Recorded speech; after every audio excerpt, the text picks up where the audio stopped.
commercial just trying to pull at your heartstrings, like a life insurance commercial or something that I would have laughed at before MDMA and said, that's so fake, oh my God. And I started tearing up looking at this commercial just because they were talking about something like, if you take care of the ones you love, you will never have to worry, or something like that, you know, some insurance commercial. And tears started, rolling down my face. I said, whoa, what the hell?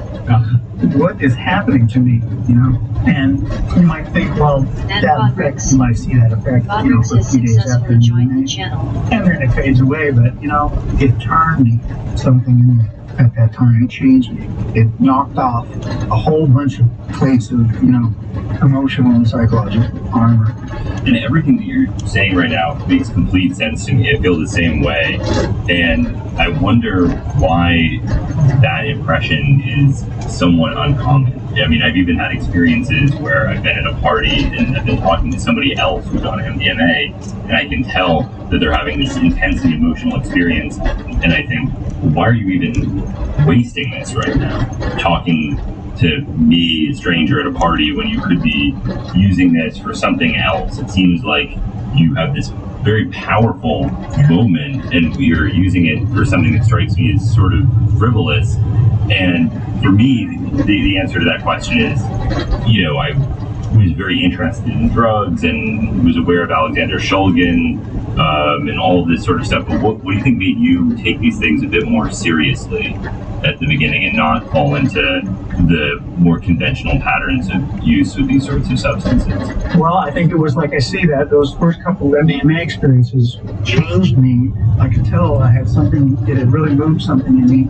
I feel like it changed my neurochemistry in a subtle way that removed, and of course this is an area of science that is still totally unexplored. I'm not talking about the neurochemistry of MDMA, which is quite well explored. I'm talking about the interface between potential alterations in neurochemistry and perceptions of psychological self-perceptions. I feel there's still a lot of room to investigate that stuff.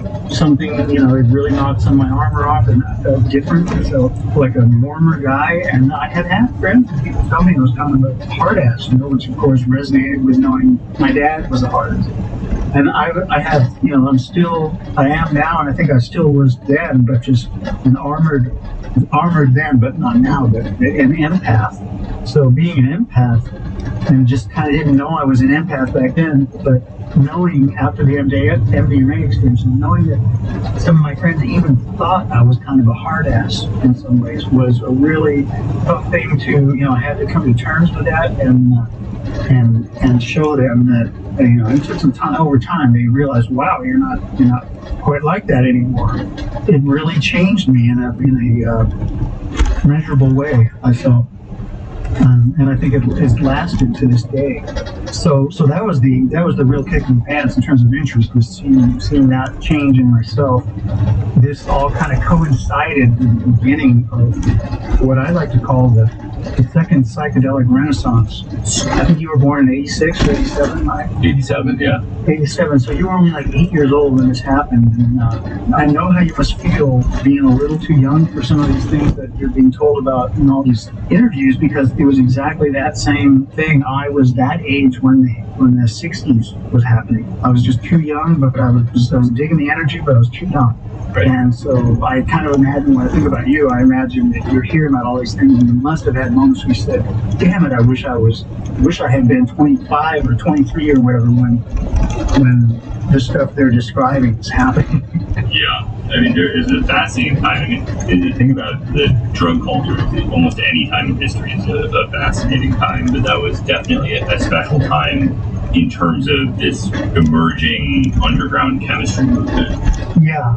So from 95 to 2000, in my mind, that's kind of like the fiery run that it had. And so the timing of it was so, amazing for me. So I tried MDMA for the first time right when the internet, right when it went from Usenet to forums. and I was on all drugs psychedelics when it was Usenet, and all of a sudden we had the forum. This, I want to say, was 95, 96, and then right at the same time too, there was a mailing list that got formed, and I consider myself extremely fortunate to be invited to, and that was called the Visionary Plants List, the VPL. And I don't know if you've heard about this. I imagine you must have, because so many key people were on it. It was a private mailing list, private email list where, you know, the message is being shared among those of the people on the list who are not out on the open internet at all. A lot of key people were on there. Sasha was on there, and just many figures that later came to be really important. Either on that list or at a party in Berkeley that list, you know, allowed me to go to. I met a guy who was a chemist, PhD chemist, who became a friend of mine, and he never actually gave me hands-on guidance like helping me in the lab or anything, but he would allow me to talk to him and exchange emails with him and kind of ask him any question I wanted, and he was very helpful.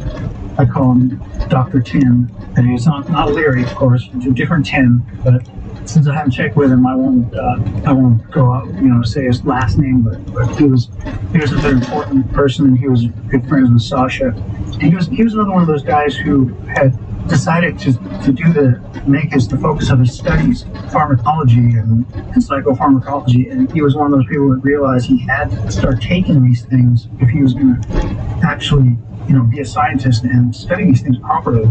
It was his judgment that he couldn't do that from a abstaining position. You know, he was a really interesting guy. He's still around. I just haven't talked to him in a few years. And he was making compounds as well? He had made synthesized MDMA a couple times, MDA maybe twice, but he had done it sort of as just a fun thing, like experiment where he didn't get into. He had a real serious job at a biochemistry, you know, really high ranking. I can't remember the name of the company that he told me, but it was a big one of the big pharmaceutical companies. So I'm sure he and Sasha had many good conversations because they had a lot in common. Dr. Tim, he helped me through conversation and sort of counseling, but not really training me or anything. And, he gave me one of the nicest compliments that I'd ever gotten, which was, he said something to the effect that it's amazing that you're doing this, you pulled this off without ever having taken a chemistry class.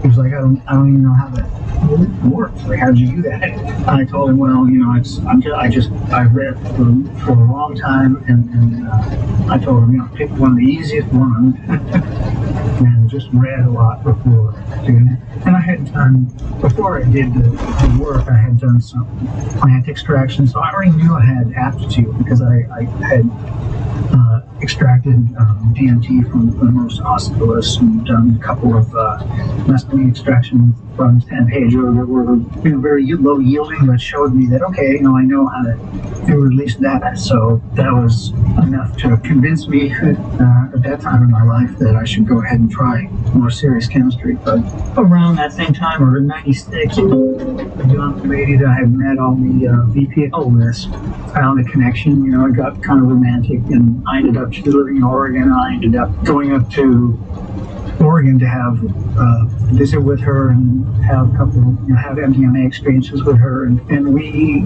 entered into a relationship after that. Second time I went up there, we kind of agreed to try living together, and I was really in love with her, so I just kind of tossed everything and went to go live with her. And she was 10 years younger than me. I was 33 and she was 23, and I knew deep down that was, you know, the risk was high, that was probably not a good idea. You know how those things go. I mean, you know, so I was kind of naive, thinking that it might turn into you know, lifetime relationship, and I kind of allowed myself to believe that. Moved up to Oregon to be with her, and didn't work out. You know, after 3 months or something like that, it was pretty hot and fast, and it didn't work out after about 3 months. And I ended up coming back to Southern California with my tail between my legs, kind of lost and kind of depressed, but then quickly went up to the Bay Area because I had heard some really good things about Sonoma County, and, you know, everything that I knew, of course, already about the San Francisco area and how the general Bay Area was just an absolute nucleus for all the psychedelics. But my decision was like instant. And what were you doing for money during this period when you were at the scientist girlfriend or up until now? How were you supporting yourself? I was actually a private investigator for about 5 years between 1990 and 95. I worked as a insurance fraud investigator in LA. I was interviewing people, like you have fun interviewing people for a living. I had to interview people that hated me because I was probably going to get their claim denied. I had to interview hostile people for like 5 years. So that was also, I was picking up bad energy, just so much bad energy from LA to Southern California.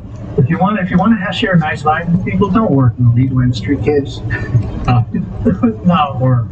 I thought I was really good at being in adversarial situations, but especially as soon as I took the first MDMA, I was like, okay, I see my true nature, and it is not this hard-ass private investigator kind of person. I was, so I was learning a lot of stuff about myself.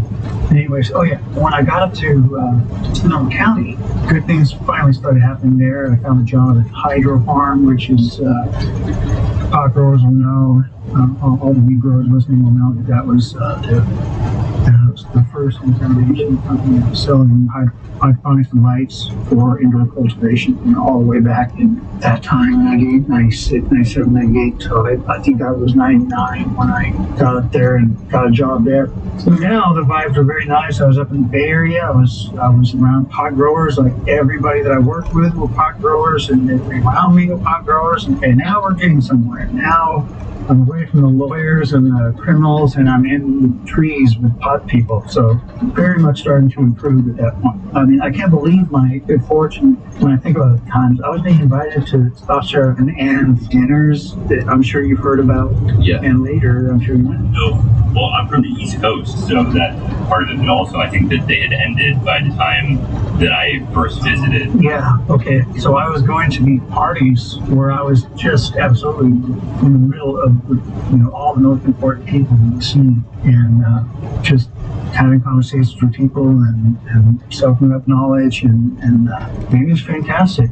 I got to meet people like Soft and Ann, Earth and Fire, Arrowwood, John Hanna, Kate Trout, and 20 other names that I'm just like forgetting.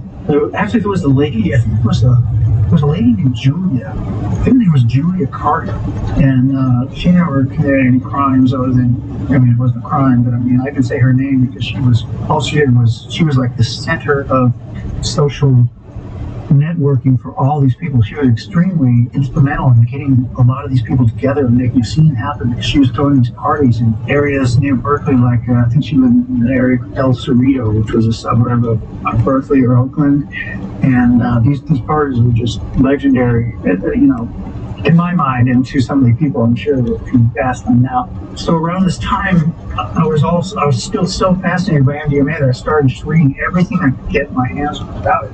And before long, I found the Hive. For a year, I read all the MDMA-related posts on the Hive just because, just like as reading, you know what I mean, as entertainment. And picture reading all the synthesis information on the Hive as entertainment.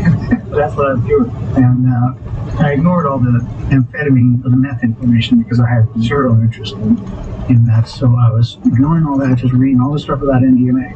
And the trippy thing was that after I had been doing that for about a year, I realized I was starting to understand the processes they were talking about and the chemistry terms. And I was starting to understand it all. I was like, this can't be happening. I've never studied chemistry before.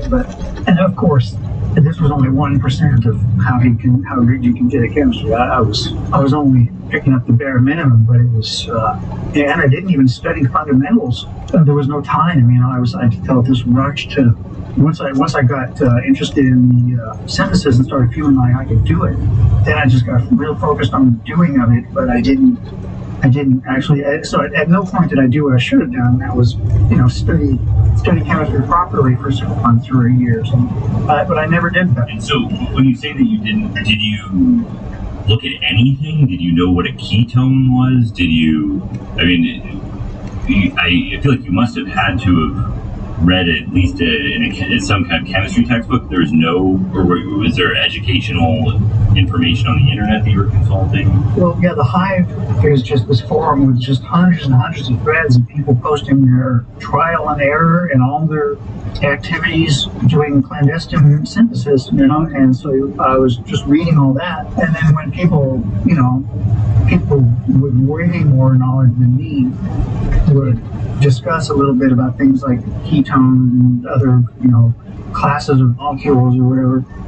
I was very interested in it, but I never once cracked open like a chemistry 101 textbook from a college, and said, okay, let me dig down. What are they talking about? I never tried to understand structure. I don't want to call myself lazy, but it was just at the time it felt like there's no time for that. I just want to do. Sasha said something once, something like, orbitals are for, help me out here if I say it wrong, orbitals are for scholars, but chemistry are for those who like to cook. He said something like that.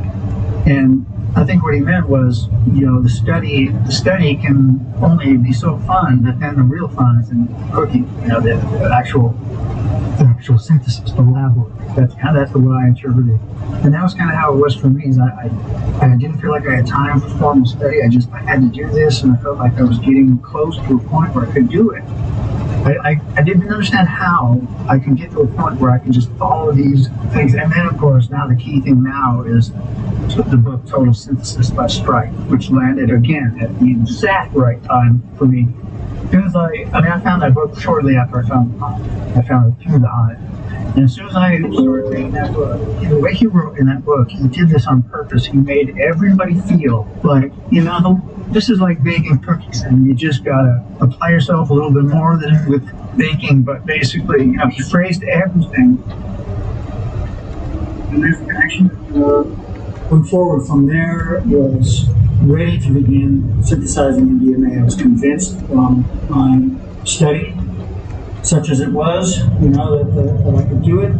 And so I was basically ready, but I didn't have the money for the glass and the reactants and everything. And I was working at Hydro Farm in Petaluma. It was 1999. That's an old company, legacy company that sells hydroponics and lights and everything. And there's a guy there that I worked with who I learned was a pretty big weed grower in Oakland. So I never really understood why he was working like a $12 an hour job at Hydro Farm, because he was making a lot of money selling weed in Oakland. But I think it may have been something so he could get a good connection on the equipment or something. But anyway, this guy was a coworker of mine, and he had a very strong interest in MDMA too, and he was kind of flabbergasted when one day at work I told him about this, that I had been studying it and I was absolutely ready to do it, and I was very confident I could do it, but the only thing I didn't have was the money for everything, the glass and everything. And to this day, I am amazed by this. The guy reached into his pocket and pulled out a wad of money and said, "How much do you need?" And I said, "I need about like $3,500. And he peeled $3,500 out of his wad in his pocket. In 600 feet, continue straight. I feel was so many aspects of the story seem sort of synchronicitous, or kind of like the universe was laying it out. Continue straight. Then, turn left onto the ramp. All I want is for you to pay me back on this, is just give me the first $3,500. Turn left onto the ramp.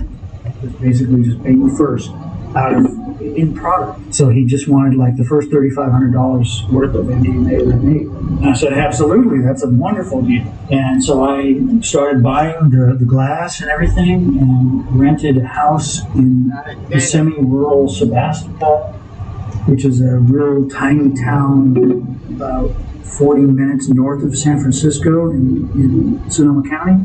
Again, very much the kind of environment I wanted to be in, and I really wanted that sort of woodsy Sonoma County feel. That was the escape from Southern California. I really loved that area, and had rented this little 2-bedroom granny cottage on a road in Sebastopol where there weren't very many houses.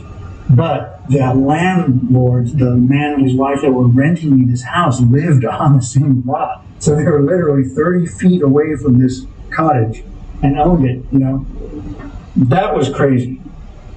I mean, most people would agree. I think that was really crazy of me to do that. Just to take a step back. So when I first became aware of all this stuff, I was a freshman in high school, post 9/11. There was a pervasive feeling in the United States that things were being monitored, that there were lists, and even talking about chemistry or explosives or weapons would inevitably invite some wrath from the government. It seemed not just dangerous, it seemed untouchably dangerous. Was this something that felt extremely, extremely, extremely dangerous, or something that felt like, growing mushrooms, I can get away with it if I'm not an idiot, just take some basic precautions? I was doing this MDMA cooking between the beginning of the year 2000, or maybe very late 1999, and 2002. So the years 2000 and 2001 were the ones that I was active doing this. So 9/11 happened in September of 2001. So I was almost all the way through my little career run through it at that time. And so absolutely as soon as 9/11 happened, I said to myself, wait a minute, I think this changes everything. They're going to be looking at mail much harder. They're going to be looking at internet communication much harder. So when that happened, I thought, yeah, the game is different now. It's the risks have to be higher. And that definitely also contributed to my decision, which was only about maybe 3, 4, 5 at the most months later, to stop. But I did continue for a little while between September 11th, 2001, and I think I quit like early 2002. So I think I did it for about 3 months following 9/11. But yes, I was very nervous about that. But yeah, so what I was using at the time for communication was, I don't know if you'll remember this. I mean, you won't remember it because I don't know if it was around long enough for you to know about later, but Hushmail was a site that was allegedly PGP encrypted. It was a website that you could use to send messages, so it was like PGP email. Sure, I used it, yeah. So I was using that, I had been using that, and so the question became, after 9/11, the question became, so is this going to be cracked now? Or I was reasonably confident at the time, because all the information was, no, PGP can't be cracked, don't worry about it, you can use PGP. And all the psychedelic people, all the drug people in general were using PGP in that era. So I was like, okay, I don't think they can overnight just crack PGP just because of 9/11. But there was definitely a feeling of a wet blanket just got thrown on everything, that, okay, it can't be taken for granted anymore. But one thing I did want to tell you that was also a little crazy is the way that I was selling this stuff to people was kind of crazy on its own as well, which was I was just mailing it. I was using, U.S. mail. I was using priority mail, and I was just putting, like 80 grams of MDMA in a heavy-duty Ziploc sandwich bag, one of those quart bags, and then into another quart bag, and then putting that in a padded mailer that you could get at the post office. And it wasn't the ones with the bubble wrap stuff in them. It was these other ones that were kind of corrugated, kind of compressed cardboard fiber type of material. Yes. It was kind of a heavier duty. You couldn't quite tell what was in there as easily. The intention at the beginning was pure. I was like, I just want to make like 20, 30 grams at the most, just what I would consider a lifetime supply of it. Because my main motivation was, I love this stuff so much that I want to, and it was naive, I was being very naive. I was thinking, I love this stuff so much, I just want to have a lifetime supply. I don't think I'll be doing it when I'm 80 years old, but I want to have, enough to not worry about where I'm going to get MDMA for the next 20 years. So I did a little math and thought, well, 20 or 30 grams, I'll never do that in 5 years or, whatever. So I just had a small amount in mind I was going to make for myself. But of course, I had to make the guy that fronted me the money, I had to make his first. So I had to make enough to pay him back. And that happened pretty quick. And then he became a buyer after that. So he was coming to me saying, well, can I get more? Now that you paid me that, can I get more? And, well, you did me such a huge favor. How can I say no? And then a couple other select friends, people from the VPL, people wanted it. And before I knew it, I was, completely small commercial operation. I was making as much as I could, and it was all pre-bought before it was reserved, before it was even finished. And I was shipping it in the U.S. mail by dropping it in mailboxes.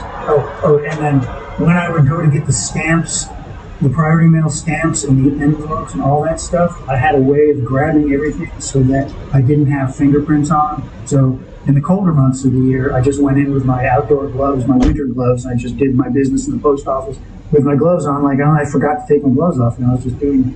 And then in the warmer months when it would be weird to have gloves on, I had a way of grabbing, like she'd hand the stamps, sell the stamps to me. I would grab them between my fingers, not using my fingertips. I'd kind of grab with my knuckles as if I had a disability with my hand or whatever. So I was extremely conscious not to put fingerprints on anything. And I had a whole routine for that, and then I would drop them in mailboxes. And before 9/11, you could do this. Immediately after 9/11, you could not do this. So I'm curious. So you've been reading The Hive.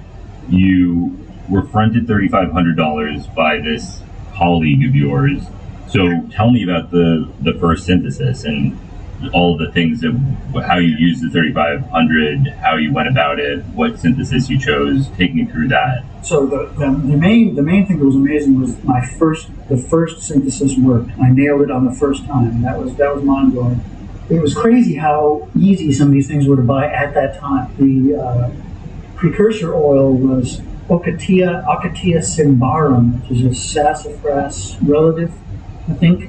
And that was Brazilian sassafras oil is what they were calling it. I think it was just a plant in the sassafras family, very, very close to the regular sassafras. And I bought a 5 liter, I think it was a 5 liter pail of that from a place in Canada. And at that time, the Hive had a forum called Acquisition. It was crazy. There was a forum on the Hive saying Acquisition. People were discussing where they were acquiring this thing, which today seems insane to do that on the open internet. I mean, the Hive was invitation only, but I cannot imagine that the DEA couldn't look at the Hive. So, but I was getting some of the information from there. Some of it was more from other sources I can't remember, or word of mouth or whatever. But basically, I got the oil from some online business in Canada. I was getting some of the other reactants from reagents and stuff from some sort of edgy chemical houses online. Like I think I bought from Science Alliance maybe one or two times. I got the nitromethane from racing supply business in Sonoma County. Like as far as he knew, I was buying it for my funny car or whatever. People did nitro racing. So I found a source, and that nitromethane was set on the can. There was like 95 or 99 or somewhere in between %. So I felt like that was pretty clean stuff. I knew there was something else in there, or what would be a contaminant, but I didn't know what it was. But if it was 98 or 99, it wasn't. I was just hoping it would come out in the wash. I think benzoquinone and palladium chloride too came from a photography site. Have you ever heard anything about that? People buying it from, there's a site was called like Photographer's Formulary or something like that. And at that time, most people were buying the palladium chloride from that place and maybe one or two other photography places. And I think what happened was, in time, the DEA got hip to these things maybe 3 to 6 months after the main rush of activity. So the word would go out eventually, okay, that's not a safe place to get that anymore, or the place would stop selling it because the DEA had called them and said, what are you doing? Don't sell palladium chloride to every Tom, Dick, and Harry that's ordering it from you. And the DEA would pressure something that was absolutely not a restricted stuff that was 99% methanol called EAT, H-E-E-T. EAT was a brand of, I'm sure it's still around, a brand of methanol that you would pour a bottle of that in a gas tank and it would assure that your gas line didn't freeze up. So that was 99% methanol, but it had some anti-rust, something in it that would have been a contaminant. And again, I was just like, well, I think this stuff's just going to come out in the wash, And I didn't understand at that time that I could have been ordering methanol safely. I was thinking the dogma at the time was anything you can order over the counter and not use chemical houses is a win. Don't buy. So my thinking was, don't buy methanol online. If I can go down to the hardware store and buy methanol, that's what I was doing. Even though it was kind of, there were going to be contaminants in there, but they were small. They were very little, but they were in there. And then I got glass from various places. I got some glass from some. There were a couple places in Berkeley that were still wild, and they would glass wasn't illegal, but just imagine, Hamilton, the people that were walking, the kinds of people that were walking all day long into chemistry supply houses in places like Berkeley and Oakland and buying glass. I mean, you think those were like hobbyists and students? No, not really. Those are drug chemists all day long going there. I didn't know if they were being surveilled or whatever. I did my best to make sure that I wasn't being followed or anything. And I wasn't. I mean, I would pull up to the place, and there were no surveillance vehicles. There were no, as far as I could tell, there was no surveillance or anything. I thought, this is crazy. They're just like selling things openly to anybody who walks in. So, and there was one in particular. I've been trying to remember the name. I don't know if anybody's ever told you, but there was a really classic place. I mean, it was like, it could have been straight out of Breaking Bad or something. It was so corny that it could have been a character in a TV show. I literally walked into the place one time, and the sort of crazy-looking guy who was working the front counter, I walked in a little too silently, and I turned the corner before he knew I was there, and the Hive was up on his computer. Huh. This was the owner's son or something working there. Okay. And as soon as he heard me, saw me walk in around the corner, he quickly grabbed his mouse and took the Hive off of his monitor, but it was too late. I had seen it. But from that store, I bought mercuric chloride, and the owner lady I think maybe had enough by that point of people like me, and she kind of came up as her son was selling me the stuff, and she said, "Wait a minute. Turn right.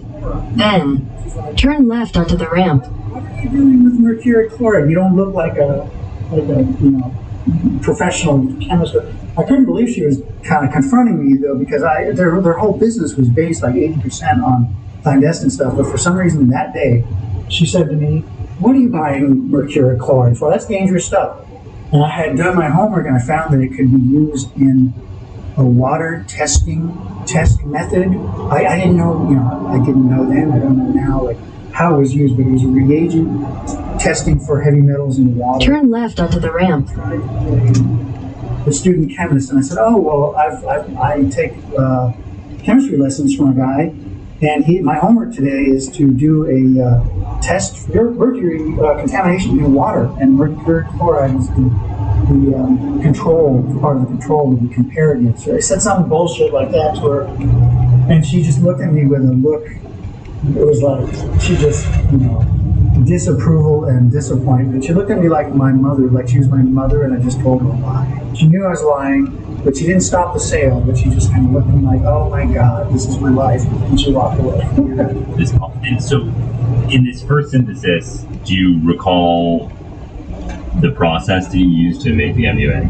Yeah, it was only ever the two. I did the benzoquinone lacquer on the Brazilian sassafras to get the MDP2P, and then I did the Ritter nitromethane aluminum amination from the strike book, because remember, I had read the strike book 30 times in a row, and I was just, everything was geared toward which one of these can I do?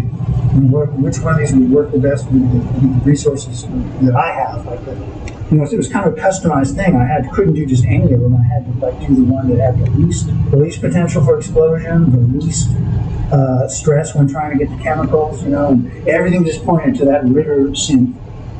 Who is it that first developed the in situ generation of methylamine by using nitromethane with the amalgam? I had heard of it. I looked around for my cell synthesis book so I could be on the case when I was talking to you, but I can't find it right now. But basically, that was a guy named Ritter who was on the Hive, and of course he was using a write-up from the literature, from the academic literature. He found something that did that, but he did it and wrote up his experience on the forum, the Hive forum. So when I first heard of it, I didn't know anything about the original, serious synthesis that came from the literature. I just knew, I was reading the strike book, and I saw that in there, and immediately gravitated toward that animation route, because it just fit everything I was looking for. The least dangerous to get the chemicals. I couldn't get methyl. That was the main thing. I did not want to. Like, such a pain in the ass. So later I learned that it's really pretty easy with a couple of those methods are really pretty easy. But at the time I was like, nope, I can't make methylamine, so this is the way.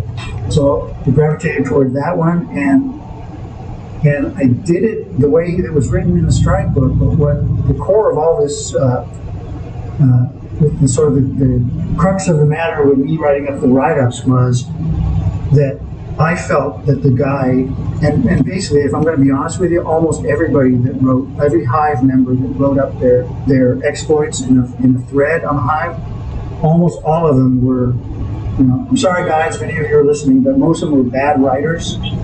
So they didn't convey a lot of the important detail.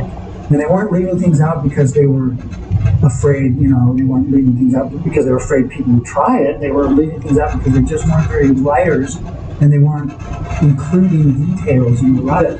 So as I did my first, litter emanation, I was like, oh, well, why did he say that, this happens, and, that it's the drip rate with the addition funnel should be like this, exactly this, would be good. And, there's just so many details that I observed that I thought, well, these deserve to be in there. And of course, I'm very verbose, and this is a big part of it. I'm just a verbose talker and a verbose writer. So my instinct was, let's fill this thing out. Let's make this more like a set of instructions, like I'm kind of a technical writer. So I took it from the realm of just a sloppy post on the Hive to what a technical writer would write if they really wanted to convey all of the details and give everybody the best shot at success with that. And after I did that, and I had people come up to me for years afterwards saying, man, Matt, the way you wrote that up made it so easy. I just breezed right through it. It was amazing.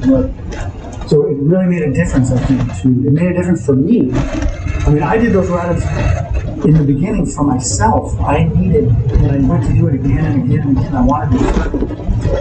I didn't want to be trying to just use only the kind of fast and sloppy write-up tools in the total synthesis book.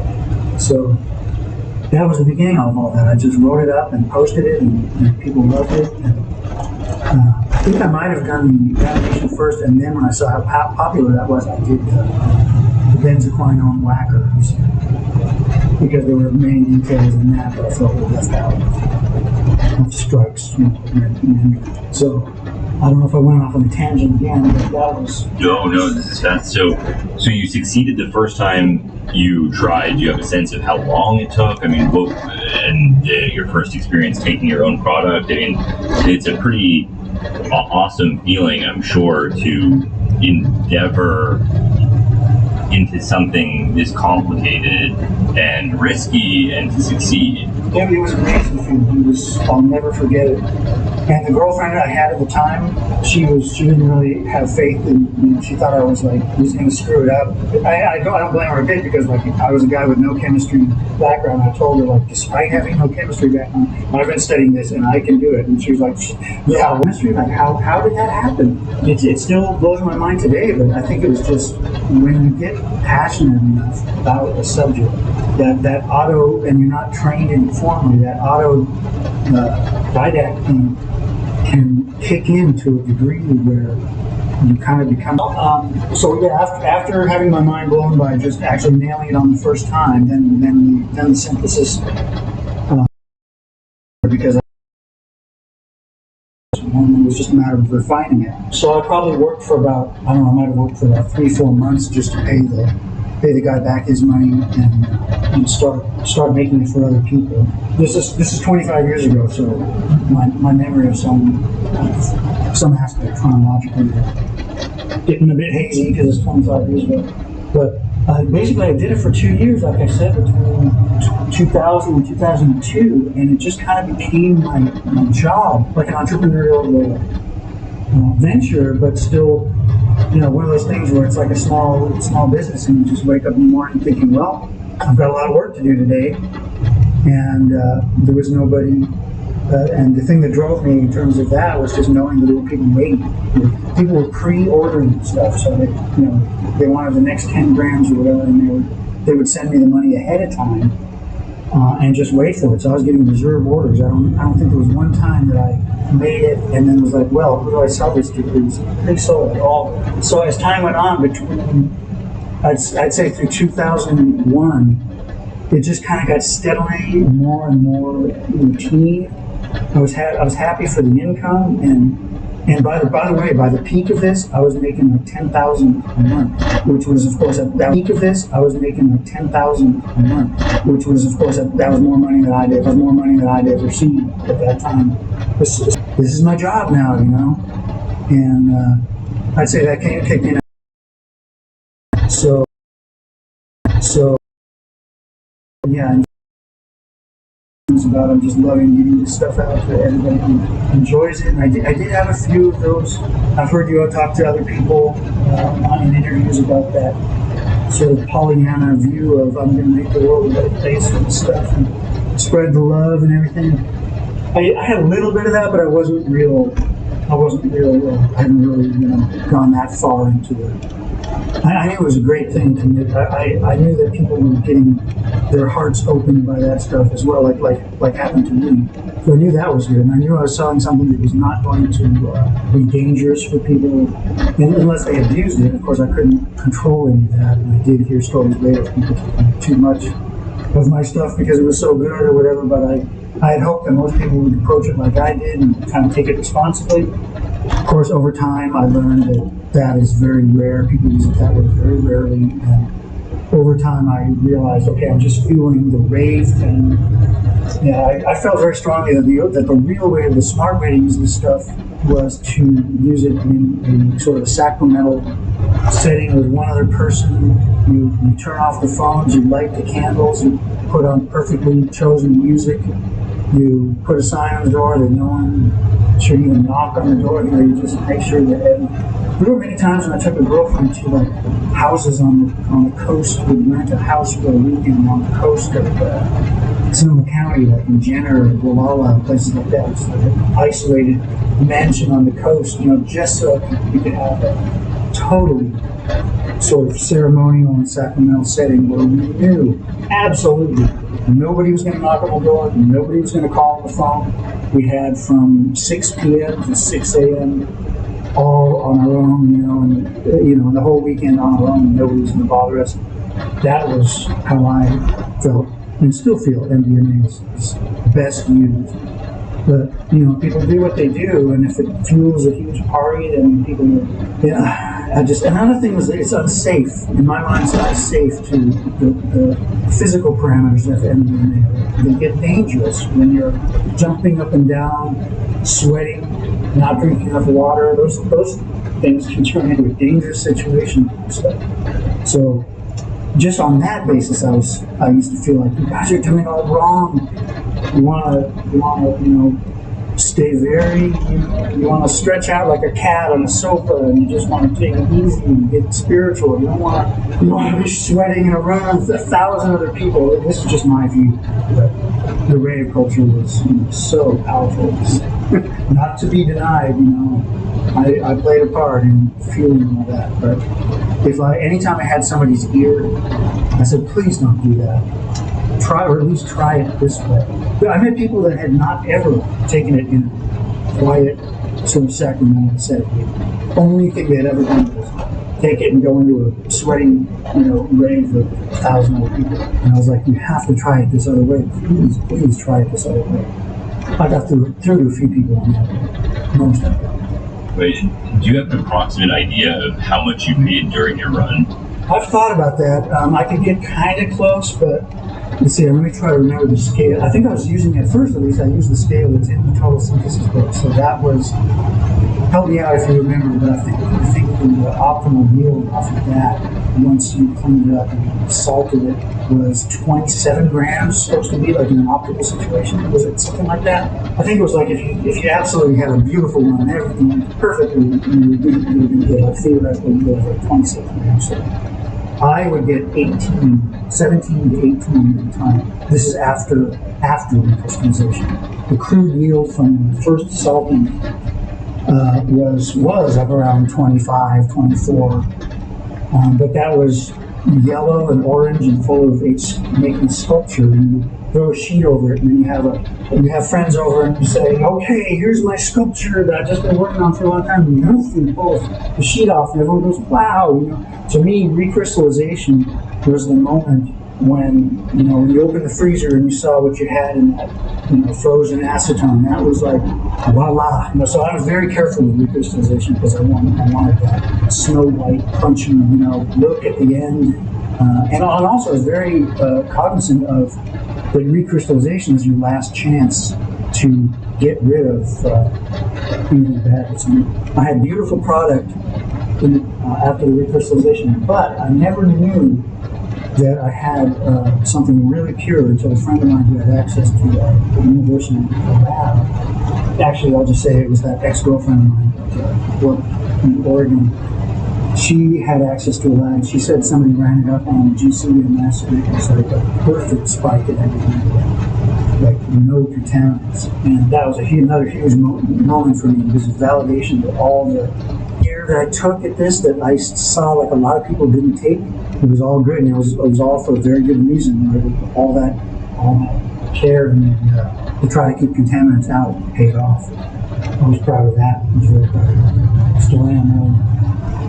Would you estimate kilos, or how much do you think you made? Yes, thank you. Sorry, I have a bad habit like this. So I was doing like a batch I was getting about 18 grams, 17 grams of crystallized product that I could sell about every day to day and a half. That's about how long it took me to work that up from oil to recrystallization. I mean, from the whacker to the recrystallization. I could do it in a single day if I worked real hard from like 7 a.m. to 10 p.m. at night. But most times I split it and I would stop. Let's just say 18 grams every 48 hours, almost for 2 years straight. I mean, I would take some days off here and there, but like when you work that up, what is that? Let's say 320 days a year. And I made 18 grams every 2 days. Yeah, so I mean that would be well over 6 kilos. If you're doing 18 grams every other day for 2 years, it would be over 6.5 kilos. So that was, it's still very much in the realm, over that period of time, that's still very much in the realm of small artisan, which is how I saw myself. And were you running all these reactions simultaneously, where you have, oxidation one part of a room, and you'd be doing the reductive amination another part, or what was your setup like? I mean, was it just where you lived, right? Yeah, and my lab was a little bedroom, like a little 10 by 10 bedroom in a small house, so I was limited on what I could do, and I never did simultaneous or concurrent stuff. I would do the whacker and get as much MDP2P as I could get. And let me remember what I was getting out of that, because what I recall was I could get about 3, whatever the scale was, I could get about 3, maybe sometimes only 2, but usually those hoping to 3 aminations per yield of a single whacker process. I remember I could at least go back for one to allow for another go. Maybe sometimes I would run out. I wouldn't have enough to do a third one. But it's been 25 years, so I can't remember all the scales. But I know I got more than one Ritter emanation out of a whacker for sure. Like I think I want to say 3. I could get 3 and a little bit of change worth of MDP2P out of each whacker. So you're doing all this in the place where you're living. The fumes are entering your living space. You made a comment that maybe this caused cancer. Am I reading that correctly? Yeah. Well, I was being pretty stupid because I was scared about the mourners living as close as they did. And my first inclination is, the smart thing to do here is to get a fireproof, an explosion-proof exhaust fan. Like, I didn't have a hood. I was operating on a very small, the $3,500 the guy lent me was not enough to get a fume hood, and I wasn't really handy enough. I didn't feel handy enough to make my own. I probably could have, but I didn't. And so what I did was I just kind of opened the window in the bedroom, opened other windows in the house, and then tried to be as quick as I could about anything where there were fumes. Like if I were to open a can of solvent or pour it, measure some solvent in a beaker and pour it in something, I would do everything really quick so I wouldn't like sit around with something fuming into the space. And I was very mindful of the fumes, but I did not wear a mask most of the time. That was dumb. And because I didn't know how to make an explosion-proof exhaust setup that would be run through activated carbon to get rid of the smells, I didn't know quite enough about that stuff. I was looking for information, but I couldn't get it dialed in on, okay, this is how you build like a safe hood to you. So basically I was doing things in my house with the windows open, and because nobody ever came to the house. The only person that ever would have knocked on the door would have been the owner of the house. Let me go back in your house, I'll be back right with you. But he never did knock on the door. Nobody ever came over in 2 years that I didn't know was going on. I did probably breathe a lot of, even though it didn't seem like at the time, I think I breathed a lot of toluene, and I probably breathed some other stuff. I used dimethylformamide a couple times. The solvent in the lacquer in total synthesis was DMF. And I caught a whiff of that stuff, and I said, holy shit, is there any other way to do this? And somebody on the highway said, you can run the benzoquinone lacquer with methanol as a solvent, but it's going to reduce the yield by 70%. I said, I'll take that. I don't want to smell. I got nauseous of it. Just that stuff is powerful. And that is a smelly solvent. That one I was worried about. The owner walking down his driveway smelling that from 40 yards away. So, I tried to use things that weren't smelly, or if they were smelly, I kept the lid on as quick as I could. Got the lid on as quick as I could. So, I'm sorry, I lost the thread of it. So, what was the question? I don't know if you're talking about the cancer risk or if you actually got cancer from this. 17 years later, I got liposarcoma tumor in my groin. Could it have been from exposure to chemicals? Absolutely. But the thing about cancer is, unless you whiff some asbestos or something, you usually don't know what gave you cancer if it just comes out of nowhere. You usually cannot pin it on one thing. But I think it's entirely possible that I breathed too much toluene, or maybe I got too much of something else, either in my lungs or on my hand. I wore gloves, I wore safety glasses, I did that stuff, but I didn't do the most important thing you can do is wear a mask all the time. I would hold my breath, do something, I would hold my breath. I was just trying to be as careful as I could up to the point of, and I can't even tell you why I didn't just wear a mask all the time. Before very long, I got kind of cavalier, and I thought, well, as long as I'm smart about it and don't just leave, vessels of solvent laying around fuming in the air, as long as I'm selective, and wear gloves and stuff, I should be okay. But I think I underestimated the potential of it. And I don't know if you can get cancer off of breathing. Wouldn't you normally expect lung cancer if you breathe a solvent? I would think that lung cancer would be a result. But yes, 2017 I got a liposarcoma, which is, again, I have very good luck. I suppose I'm blessed with good luck because that is one of the least virulent and sort of aggressive forms of cancer. Many forms of cancer want to kill you. It tries to spread, it gets into your system and finds ways to kill you. Liposarcoma just kind of forms a sheath of fat. And so I had that surgically removed, and was very relieved about that. I relocated to Thailand in where I live now in 2022, but right a few months before I relocated to Thailand, I noticed another growth. After a few months, I realized, okay, this thing's actually getting bigger, so this is not anymore. This is another damn tumor. So I went to the hospital to check out here in Chiang Mai, Thailand. It did turn out to be a second go-around with liposarcoma. And so I had that taken out in April of 2023. And I'm good since then. Doing great, but the scary thing about cancer is you just never know when it's going to decide to fuck with you again. So yeah, I think it's possible I gave myself cancer from being cavalier about my handling with chemicals and solvents. It's possible. It's also possible that cancer came from something entirely unrelated and has nothing to do with clandestinity. I'll never know. And when you were running this lab, I think lots of people have different motivations. We spoke previously about how some people see it as a way of changing the world or bringing a medicine that will promote some kind of social change. Some people, like Strike, for example, I think had a explicitly political orientation in what they were doing. He wanted to overthrow a prohibitionist regime. He was someone who was vehemently opposed to the war on drugs and wanted to create this infrastructure where drug laws would be rendered ineffective through dissemination of chemistry information and chemicals, and creating a network where chemists could communicate with one another. I mean, it's kind of amazing. And then you have people like Shulgin, who were not oriented toward actually distributing chemicals to people as much as exploration and dissemination of information.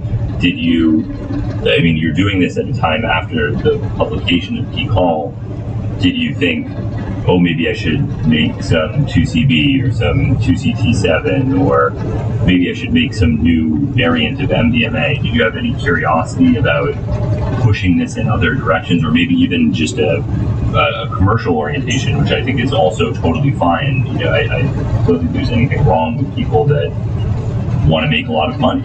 As long as you're not trying to harm people, it doesn't seem so different from the motivations of most people in various branches of medicinal chemistry. So after you had the success and there was a little bit of money coming in, what was your plan? What were you hoping to achieve? Well, for me, a lot of it was that I was really digging on having a way to. I was making money. I was my own boss. Very similar to when people grow weed for a living, which I did after I quit making MDMA. I shifted directly into cannabis for the medical cannabis scene for 8 years.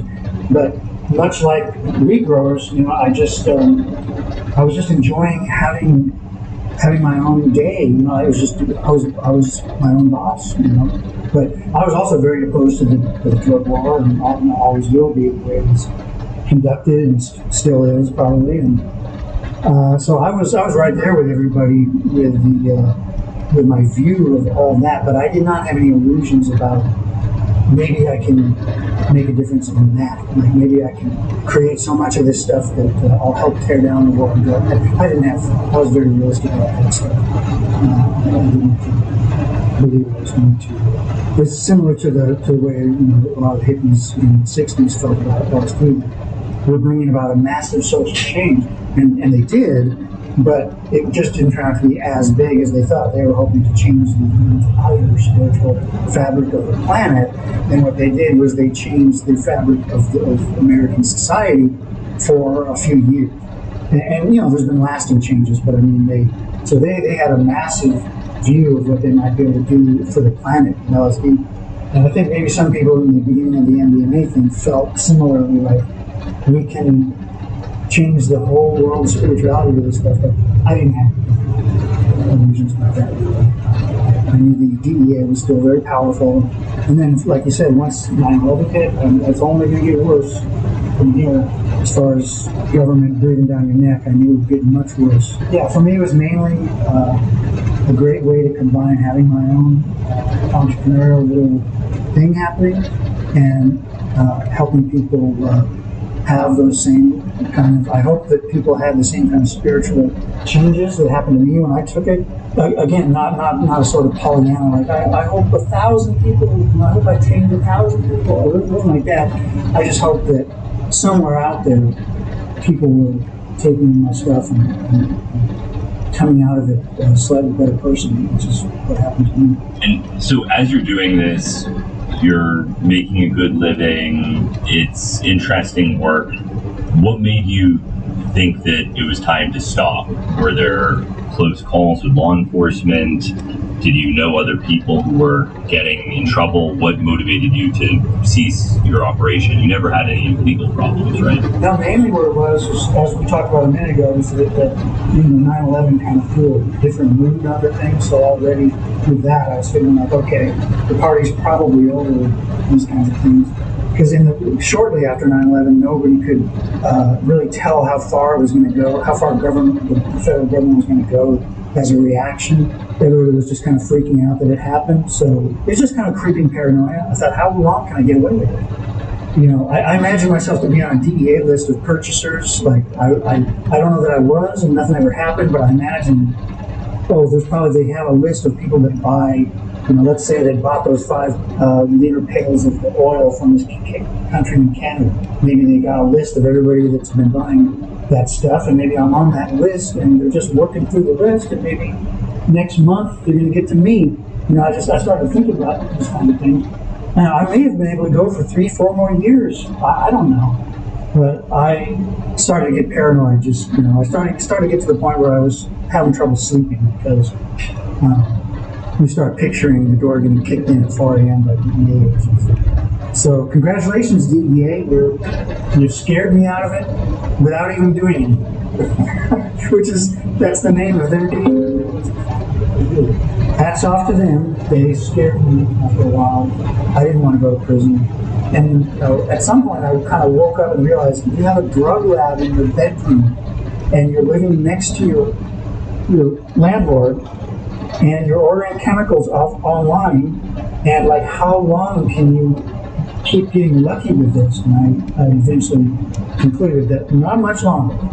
I just said, let me just get out while I'm ahead. And let me tell you, it's very difficult to walk away from $10,000 cash. That kind of money is difficult to walk away from, especially if you don't have a good plan. But luckily, I turned out to be good at growing cannabis. So again, in a quirk of timing, that was also just in time for the next peak, 3-4 years of good times for cannabis growers in the Bay Area. But then, of course, later on, the market got extremely glutted. So 2010, people lost their fear about going to jail for growing weed. And I started to go to the hydro store to get my stuff, and I'd be standing next to soccer moms and grandfathers buying, their equipment and stuff. And I was like, okay, the writing's on the wall. But it was a nice segue out of cooking to go to something much, much less nerve-wracking. I mean, I went from being on my last nerve, in a way, to thinking, if the cops come, whatever, I've got my paperwork and I'm just growing pot, so it was a huge relief, to go from the edge of an ulcer to just, everything's good now. Yeah. And you were able to sell all of your equipment and just make a clean break with it? Yeah, I called the guy I knew in the community off of the VPL list, and I said, I'm getting out of it. Do you want my whole lab's worth? Do you want everything I've got? He's like, yes, don't sell it to anyone else. I'll be up there in 2 hours. And I said, okay, and he gave me like $1,500 and he had everything. And it was probably, in terms of what I paid, well, no, I guess I only paid like $3,500 for it all. I had some chemicals left to sell for the guy, but mainly it was vacuum pumps, glass, hot plate stirrer, those kinds of things, all that gear, clamps, all that stuff. And so for $1,500, it came and loaded up everything I had, took it away, and I needed a massive sigh of relief. I can't believe I got away with this. Thank God I got away with this. What about other hive bees? Did you have much interaction with any of the major figures in the hive, or have a sense of who they were and how things turned out for them? Well, in terms of their stories later, that kind of stuff drops off as people go away from it, and the hive eventually got clamped down on by the DEA. So suddenly the hive was no longer there, and they had to build a mirror server in Holland or Germany or something. And a bunch of the stuff came back up on a European server, but at one point the DEA shut down the hive, and I lost track of a lot of people, but I had, basically what I had was just friendly conversations with people online for some things, and then many really fun discussions with people privately through HushMe. And all the big, at one point or another, I had discussions and friendly conversations with all the big guys. But I consider the big guys like Rhodium. Maybe the top guy there was Rhodium. I think he was a Dutch chemist. I probably talked to Strike a few times. Like, let's say I had a question about recrystallization. I would direct it to a guy that I knew would answer that question really well for me, because he would talk about the nuances of recrystallization. So I would approach him privately and say, hey, can you give me something to enhance my we get a tip on recrystallizing, and it was, oh yeah, do this, and we'll do it. Oh, thank you. I did stuff like that. But so sometimes it's just purely a social, it's just people talking to each other. We just talk to each other, and share what we're doing, and say, okay, be careful. And since it's been like 25 years, I can't quite think of all the names right now. Have you ever gone through Hive site material? Yeah, I've gone through the archives, certainly, and I've looked at many of the Erowid posted write-ups. For example, your write-up is hosted on Erowid, so even if you don't look at the Hive, you can see certain posts. But in terms of actual participation or knowing about it when it was active, it was before my time. Yeah. By the way, I have a huge folder of stuff that a lot of it came from the Hive, and a lot of it came from other just internet sources of the time.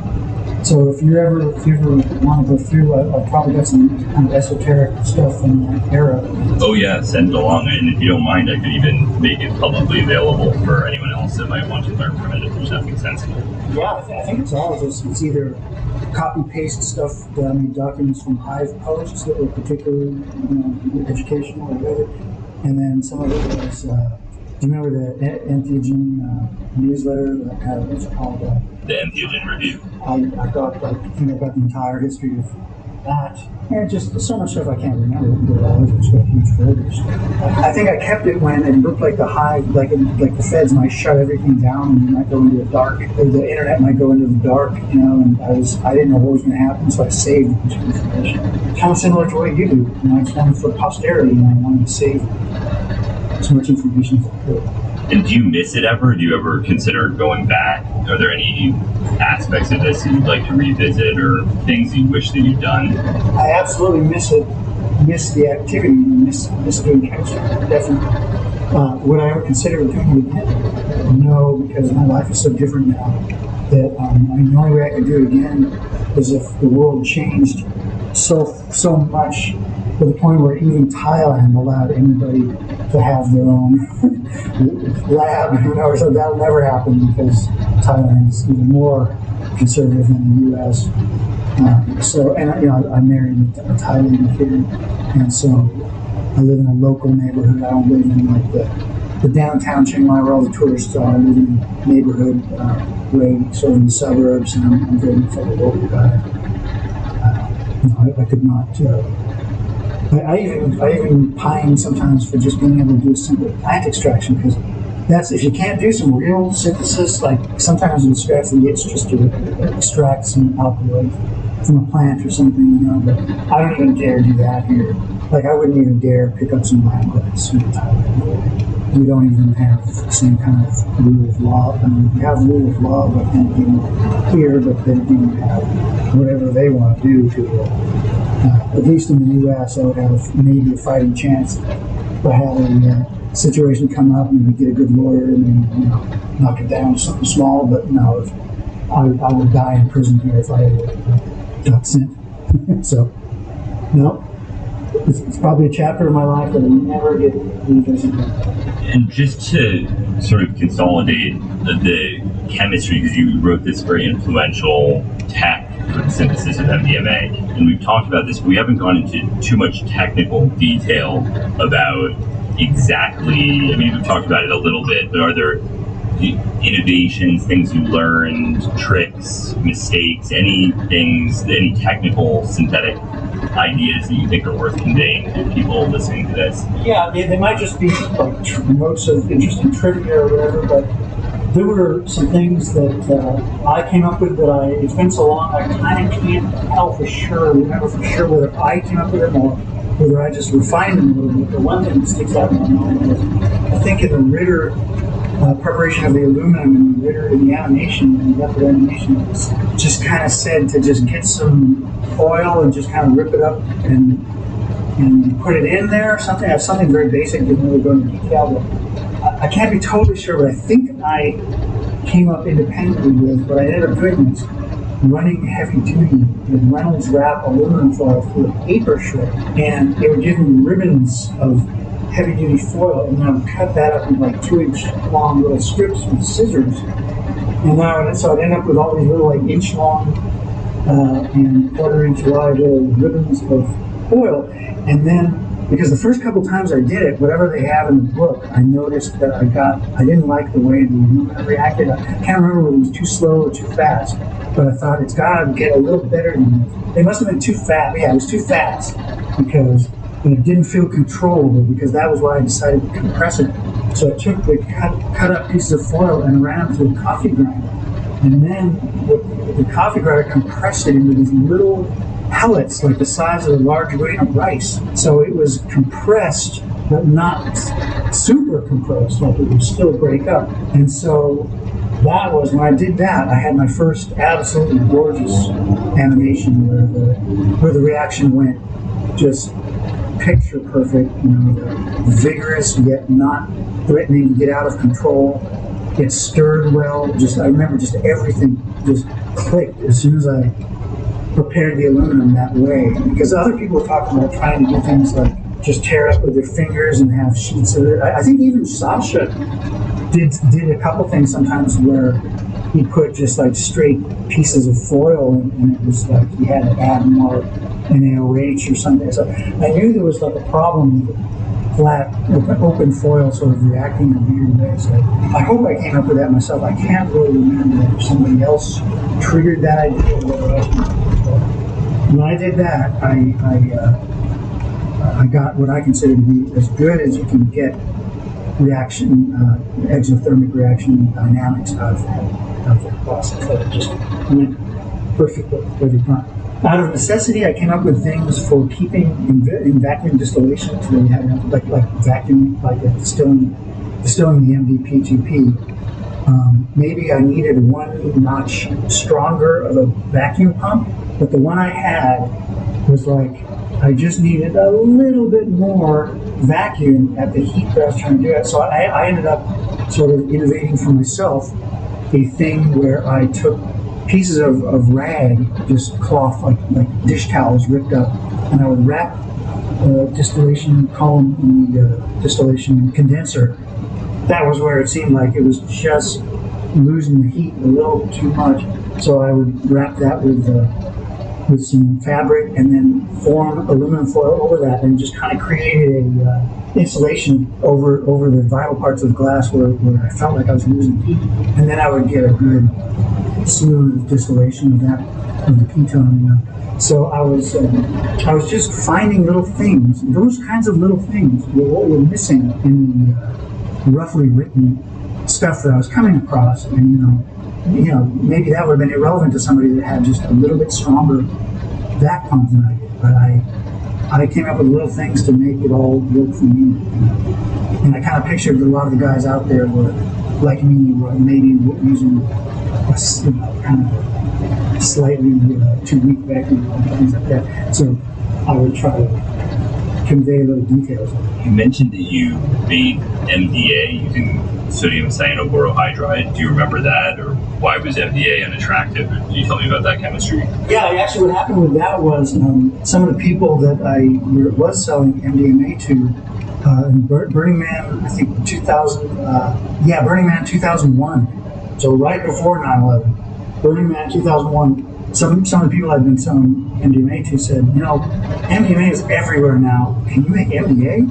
I said, well, I probably can, but I've never done it before, but the method was pretty easy. And they said, essentially, come to Burning Man with a bunch of MDA and you will get rid of it as quick as you can pull it out of your back. Okay, so I managed to, somebody contributed a bag of, I remember some methylamine hydrochloride just like coming, this is another crazy thing, Hamilton. Somebody sent me methylamine in the mail. I mean, I was crazy for accepting it, for letting it happen. But somebody sent me methylamine in the mail, like just not even well packaged, like in a couple of bags, 2 layers of plastic, and then it might have been sealed in some food storage plastic, something. But anyway, I opened the package, and as soon as I opened the package, whoa, it was some cat piss.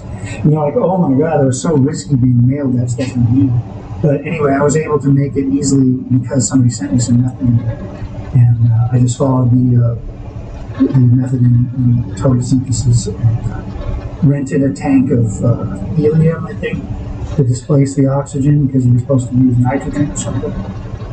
You just couldn't have oxygen in the reaction flask when air, couldn't have air in the reaction flask when you did it, so I had to flush it out with helium or something. That's what I recall, and then, yeah, it ran. Maybe argon? No, because it was something easy for me to get, so it had to, it was helium, I'm sure it was helium. And so my thinking at the time was, well, the whole point is you got to flush the oxygen, the air out of it. That's the main thing. You don't want to oxidize. So anything besides air or oxygen was going to work. It was the way I thought at the time. So I didn't try to get anything gnarly like nitrogen or argon. I just got some helium from the balloon. Another clandestine chemistry check. Go to the folks that do party balloons and get a tank of helium. So I just did that. Just flushed probably way longer than I needed to. Stuck the hose in there and whoosh, for like 30 seconds, and then capped it real quick. And well, if there was any air in there, it's not in now. And just ran that and cleaned it up. And again, got a nice, clean hydrochloride salt. It was a little off. It wasn't like the MDMA, which was like crunchy, kosher salt. Every time when I made that stuff and crystallized at the end, it looked like, for all the world, like coarse kosher salt you get in the grocery store. That's what it looked like, bright white, beautiful. And when I did the MDA, it did come out even after recrystallization. Off-white tan color, and I'm sure that had something to do with totally different reaction dynamics. The chemicals maybe cyanosyl hydride, but I mean, I cleaned it well, but it still had different sort of color. But I was confident that because whatever is in there for the cleanup phase, I did it religiously. And I think I might have even recrystallized it. Oh, I remember now. I recrystallized it twice. Then lost yield, but the cyanoborohydride thing freaked me out at the time. So I was like, I have to make sure I get this totally clean. Even if I lose, I probably lost 10% cleaning up the second time. But I felt good that there was nothing bad in there. And I took some of that at Burning Man, and it didn't really. It was pleasant, but just didn't do it for me the way I did. I don't think I bet you I didn't do it all that well. Like I bet you other people would make it. If I tried it, I'd be amazed. When I made it that one time for myself, I thought, this is okay, but not magical. This is all fascinating, and I would love to read any of the accompanying documents. Are there other final messages or things that you think people listening to this should know about this era or the work that you did, or getting into this area, or cautionary aspects, positive things you took away from it? Yeah, the cautionary aspects are obvious, of course. It's probably not a good idea to launch a clandestine lab in the bedroom of your house. I would caution people probably not to do that, because at least do it better than I did. Do it in go get a warehouse, set up the right kinds of fuel hoods and exhaust, and do things better than I did. I did it the way a person who was just too much in a hurry to do it would do it, and that's what I did. So I would caution people not to do it that way. If you have to get more partners, get more money or whatever, do it right. And always wear a mask. Don't take chances with breathing in fumes like I did. I probably got used to smelling toluene to where I didn't smell it anymore. You know how that works with solvents, so you desensitize the smell. So after a while, I don't even think I detected the smell and thought, well, I'm clear, I can't smell it, but it was probably starting to burn. So yeah, don't be stupid like me, kids. Wear your protection and do all that stuff. But I enjoyed every minute of it to one degree or another. Even when I was paranoid at the end, I hated to leave it, because it was such a fascinating way to earn a living. And so many interesting people. I met so many interesting people in that journey, and proved to myself that something wild, that I could actually do organic chemistry without even having gone to college. It was mind-blowing. So my overall experience of it was really good and fun and interesting.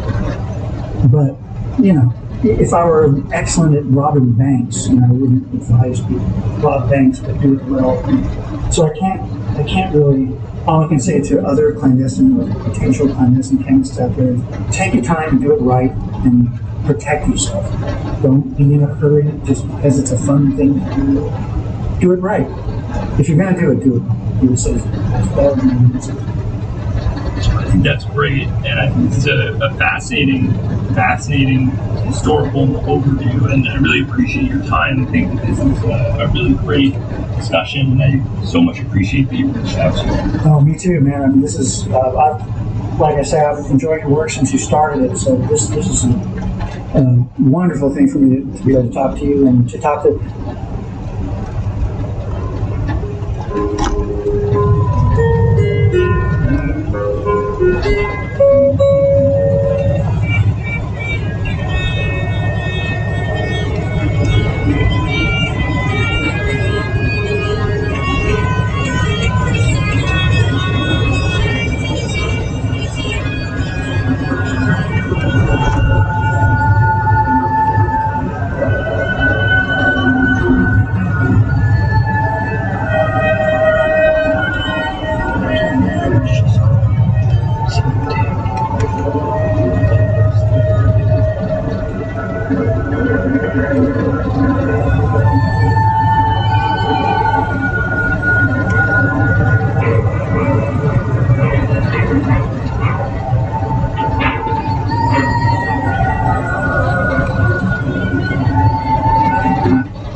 In a half mile, keep left at the fork.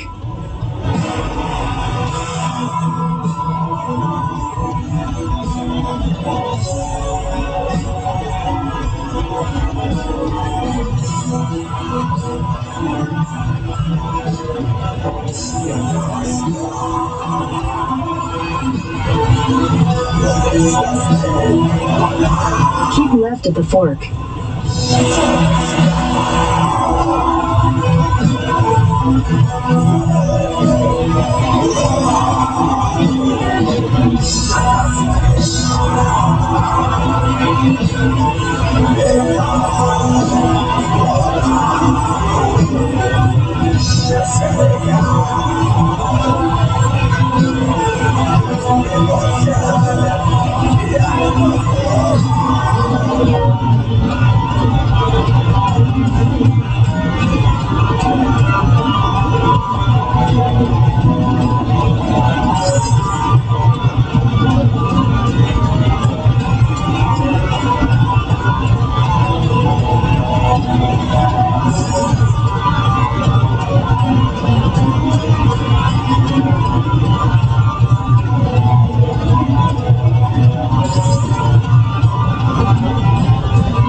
Right.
Dispel 000. How we doing, brother? Man, God is good. Just, Dispel 000. Got the night vision engaged, I see. oh yeah, totally. This is that, budget night vision. It's called night vision. And I'm just sitting here in the chair once again, back in the saddle. Broken, but not broke.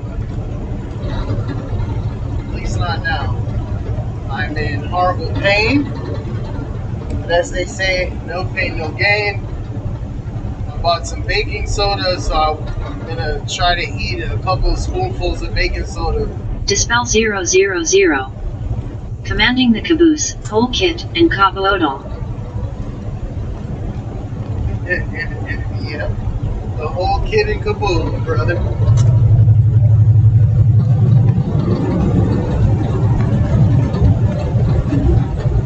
I got all the toppings, the fixings, you know.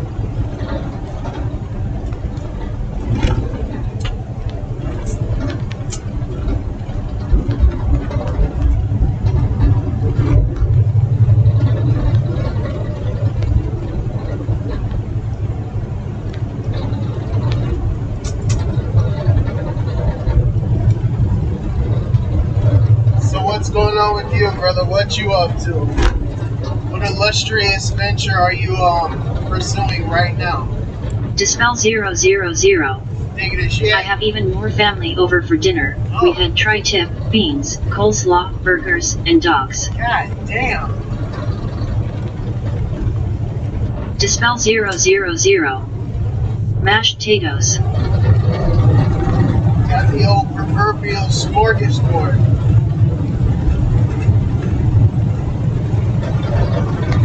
That's good, man. It's good to enjoy good food with family, you know. And if you guys kind of like each other, it makes it all the better. Dispel 000. The trip tip was good. I'm sure. Them certain type of meats, man, I don't even look at the prices. I just like, no. You know, I don't have my American Express anymore, so I don't be buying all that fucking outlandish shit. I just buy what is essential for survival. I'm a tuna fish nigga I have a tuna fish budget and a fucking salmon fucking taste.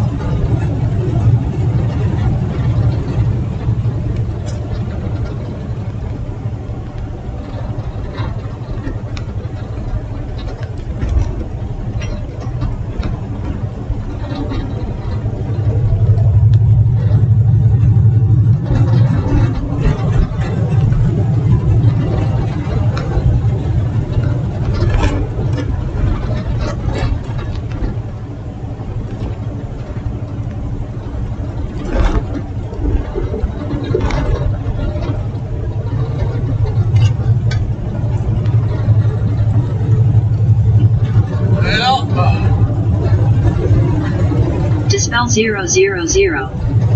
I'm sure you could appreciate the finer things in life if you let yourself. I could, but I don't consider that finer, you know. It's good, don't Dispel get me wrong. 000. But you're saving now so you can enjoy later. Exactly. And albeit it's a good cut of meat, but I'm kind of moving to a notion that, you know, I've enjoyed a lot of dope ass shit. So for me, it's like, yeah, it's nice, but for right now, for what I'm doing, I don't need to eat tri-tip and like fucking caviar beads and faux gras, shit like that. It's good, but that's not what I'm on. Eating got my body the way that the fuck it is right now. So I'm trying to be up in that gym, drink water and pre-workout and fucking eat some tuna. I'm trying to redo all the damage. Dispel 000. Ha ha ha. Honestly, you know, it's good. I can acknowledge it's good, but I can also acknowledge it's not what I need right now. Bro, I never really realized how fucking difficult it is to fight the urge. Like, I am my own worst enemy. I passed Sbarro. I could tell you all the fucking boy slop outlets I've passed and what I thought I would order in each one of them had I stopped.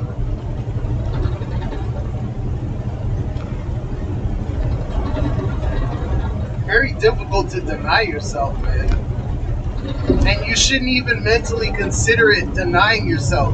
You should consider it as like Dispel 000. freeing yourself. I would only eat fake caviar if it was like popping boba and fruit flavored. Ain't that the shit they put on sushi?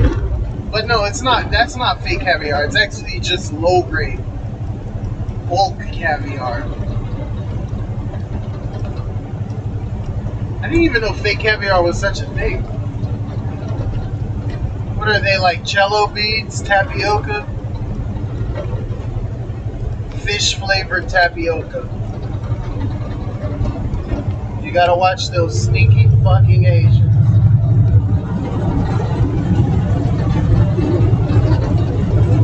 Dispel 000.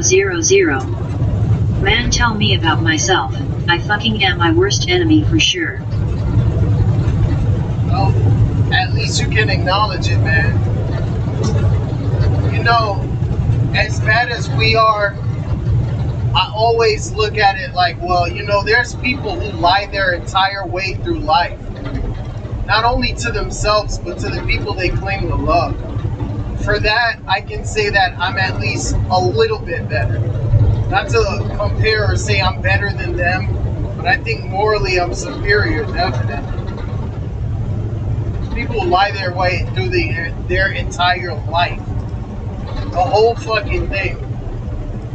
To the grave. Like, out the pussy to the grave. Just lying.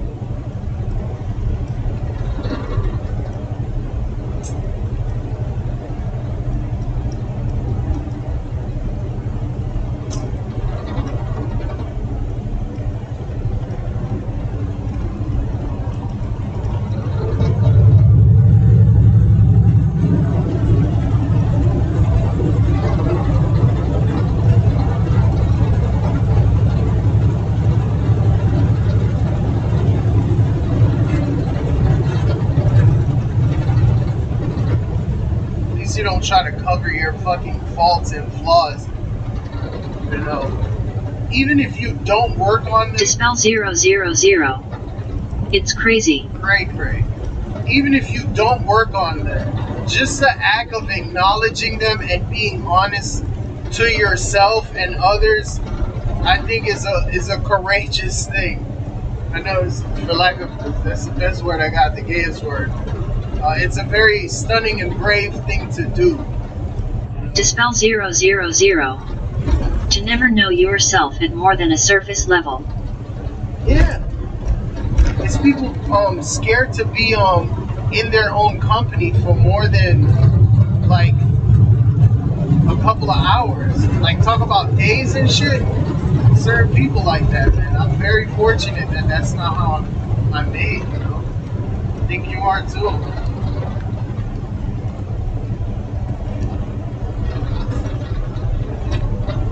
Don't trust anybody in the fucking pack. But fuck all that, man. What are you doing, man? What are you up to? I live vicariously through you. Y'all ate dinner? Are you gonna like get into something today? What's new on the streets? Fellow young person.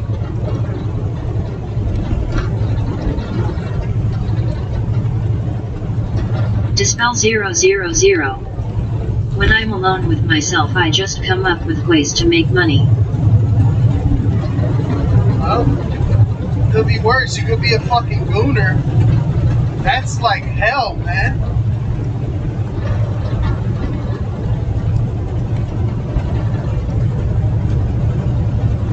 Bro, did you see that fucking dude? He was masturbating in his car at a drive-through window where they do like bikini tops to serve you, right? So then he died. He killed himself. Then a bunch of fucking people came out and made jokes about him, like made his death a joke. Like, it's not a crime. Dispel 000. The fuck? I can't believe you never heard of this shit. The guy killed himself because they plastered his face on, you know, broadcast television, the news. Ends up killing himself. then a bunch of like young people spread around the word that they will be having like a protest and a funeral, like meeting or whatever, and a bunch of young people showed up saying that it's not a crime to goon. And I'm sure that they weren't serious. I hope, dear God, I hope they weren't serious. And this was a while back, because I remember the news. I remember the whole story, even when he killed himself. And they were like marching the streets. It's not a crime to goon. I think they protested in front of that coffee bar. What a world. It's a brave new world.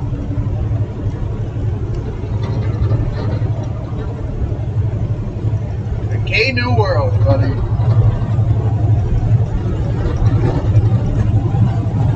Dispel 000. That's touching. I see what you did there. God damn it, there's the fucking genius, brother. God damn. Fucking nice. Nice. Dispel 000. I feel touched. Violated even. Well, he damn sure trespassed against himself. And in that moment, he trespassed against others because he allowed some poor, unsuspecting, bikini top, hardworking, boss bitch lady to witness him violating himself.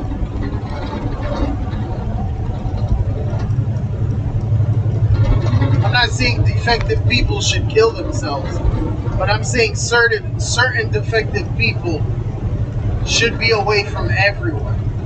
If not, then just kill themselves. Pedophiles, rapists, I guess bullies. Not really. It depends on the severity, but yep. This is the world we're living in.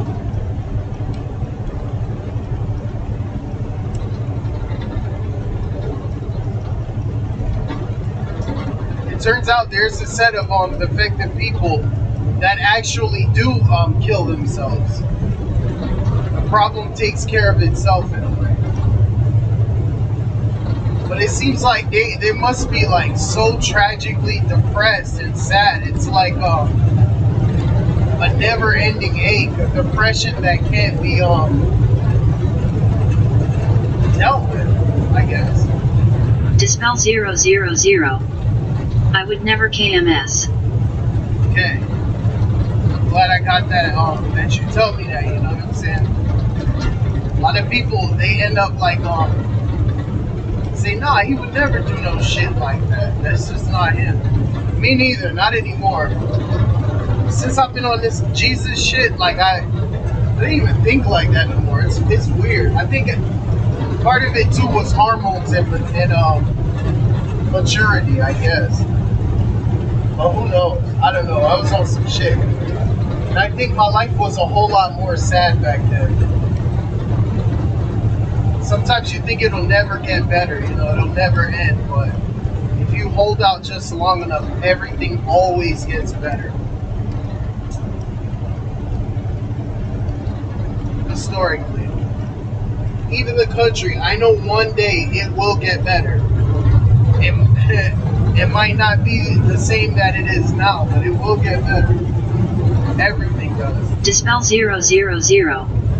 Let's make it happier. Right.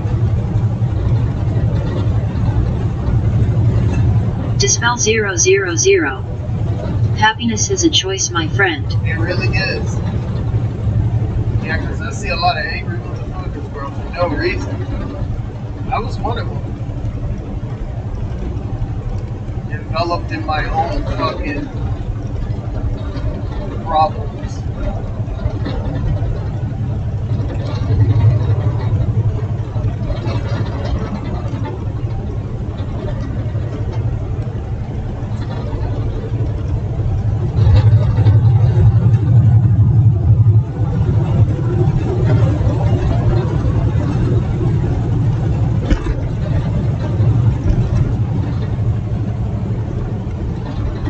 Dispel 000. I gotta go to sleep or visit my family or something. Well shit, ain't nothing wrong.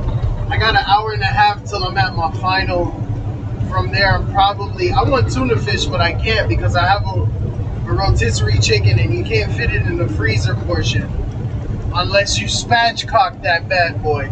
And I'm not fucking doing that because I want the wishbones for one, and for two, I'm not gonna like press a fucking rotisserie chicken so it like folds in half so I can fit it in the fucking freezer. For that, I'd rather just not.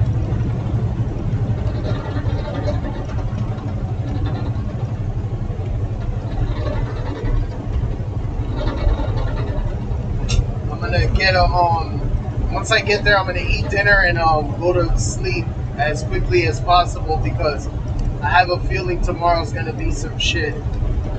Not bad, but just like more stress than usual.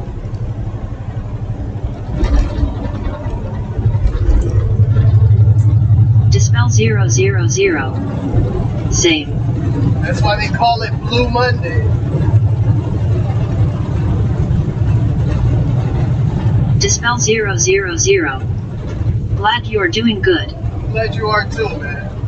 But yeah, and all those things I told you, you know, about the you can tear down those walls, Mr. Gorbachev.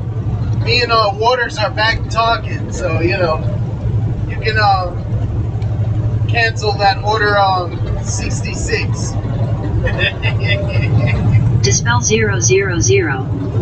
I'll let you get back to the Irish death metal. I'm gonna go visit my family. Hey, you heard them fucking bagpipes? They're amazing. Alright, man, God bless, Dispel bro. 000.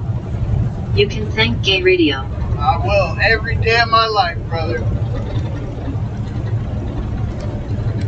Enjoy. I'll be up for an hour and a half, man. We'll talk. Irish death metal. I'm glad he heard the bagpipes. They were an integral part of that fucking Dispel song. 000. It's so good. Yeah, the last episode was the best. In retrospect, it really was. I do love those songs.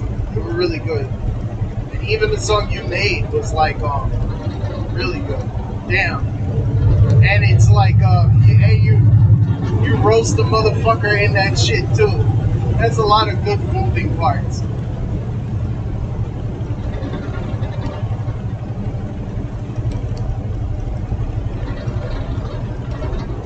Irish death metal. Nice.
Правый козацький вірнички самарки вірваніться так.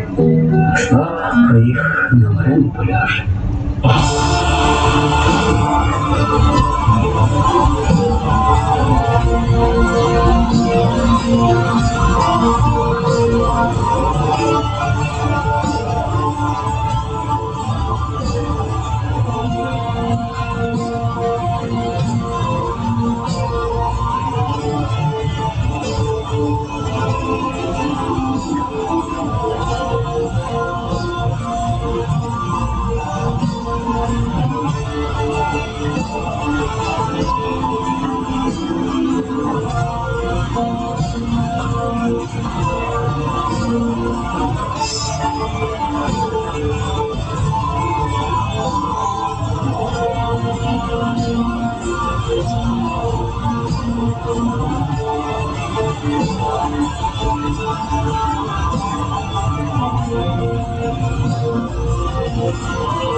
Calculator. Rename number. Navigator.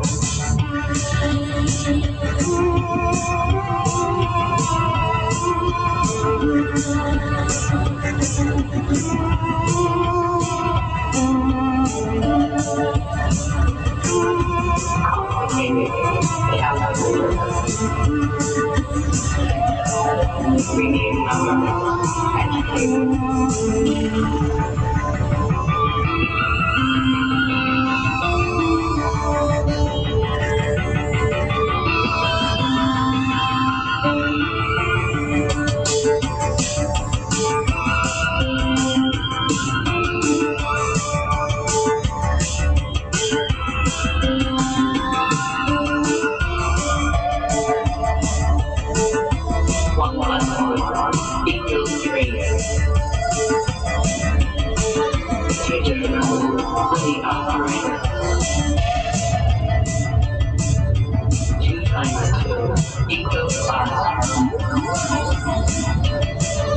Rename number.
Silence is good.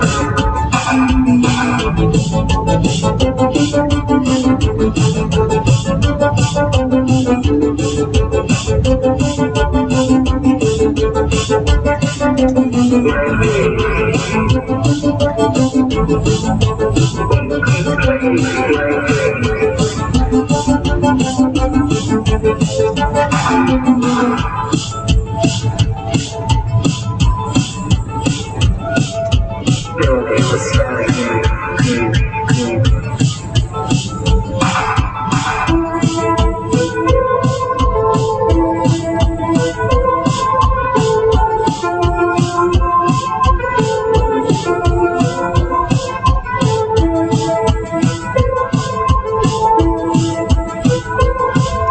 Speech is silent.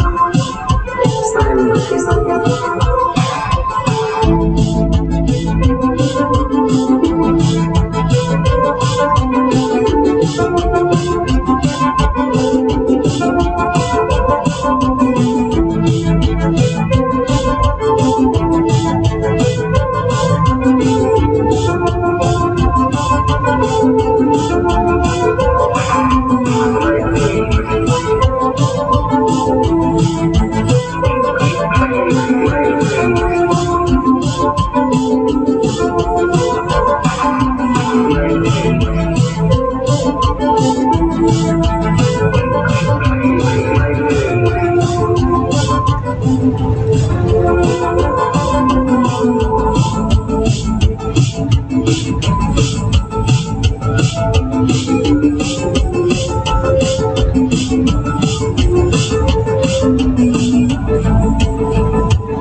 Speech is silent. Silence is good.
Truth and lies lie. Truth and lies lie.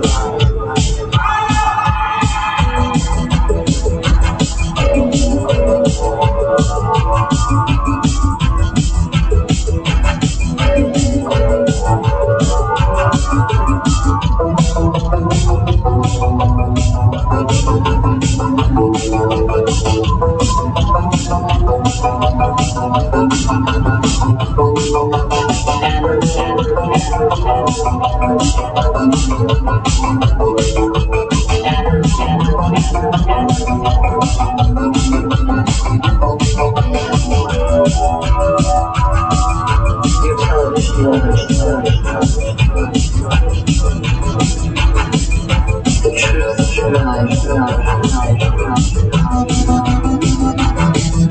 Your television the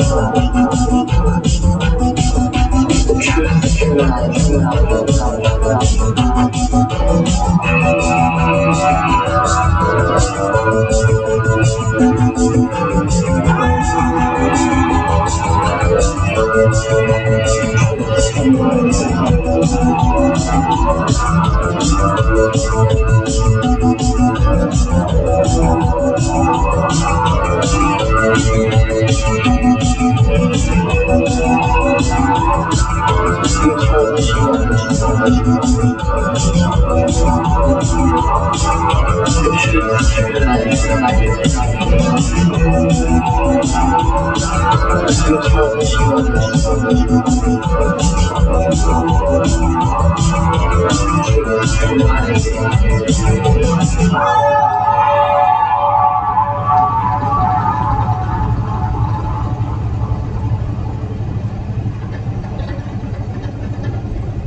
It's